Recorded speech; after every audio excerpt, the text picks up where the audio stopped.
If you're in the upper end of the SME market or enterprise space and considering a marketing automation platform, it's highly likely you've got it narrowed down to one of two alternatives, HubSpot or Marketo. It's a difficult choice as it's a large investment financially and in the people hours you'll need to roll it out. Both HubSpot and Marketo are well known in the space and both have their strengths. We're an unashamed HubSpot partner. We love the tool, but we work across clients in a multitude of platforms, including Marketo. But hand on heart, we definitely have some bias here. Until recently, there was a fairly clear line between HubSpot and Marketo. HubSpot played well in the enterprise space, but its core strengths were always in the SME market. If you needed complexity at scale, then Marketo was probably the right call for you.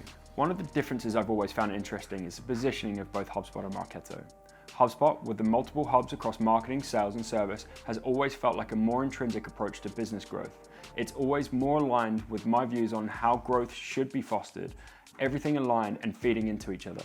Marketo, on the flip side, is very much focused on marketing and reliant on other platforms within the business, such as Salesforce or Dynamics. That's great for customization, but doesn't help with the overall learning curve and team adoption. What has been interesting to see over the last 12 months is a renewed focus on HubSpot on catering for the enterprise market. It started heavily with the sales side, and now we're seeing more and more enterprise level features roll out across the marketing tools. Things like partitioning, revenue attribution, and ABM tools are all being rolled up into the tool now. What's great is we now have some real feature parity at the enterprise level between HubSpot and Marketo. If you look at G2, a third-party review site, HubSpot is starting to clean up on the enterprise awards. Things like best usability, best results, and best support. For me, user adoption is a key part of rolling out any SaaS platform.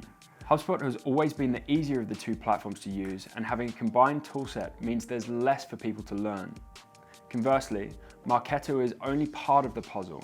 To be truly useful, you need to couple it with something like Dynamics or Salesforce, which is double the adoption, twice the learning curve, and an increase in cost. Having a single, easy-to-use platform that spans your business enables you to spend less time on managing those systems and more time focused on activity that will impact your bottom line, the actual marketing stuff. While HubSpot's early days were focused on the SME market, that actually plays very well for its enterprise offering. HubSpot's market share is roughly 23%. Marketo's is closer to 3%. When you're thinking about employing people to use the platform, it's far more likely they're going to have experience with HubSpot. It's also important to look at the trajectory of both those companies when choosing a marketing automation platform. If you're choosing a partner or a SaaS platform that you're hoping will form the backbone of your growth over the next 5 to 10 years, you want to make sure you're both aligned. HubSpot still has the original founders in play.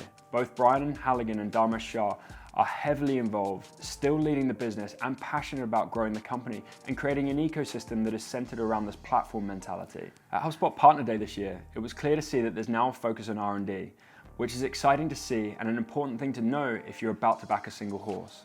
Compare that to Marketo. Both the co-founders left last year and the new CEO left only a few months ago.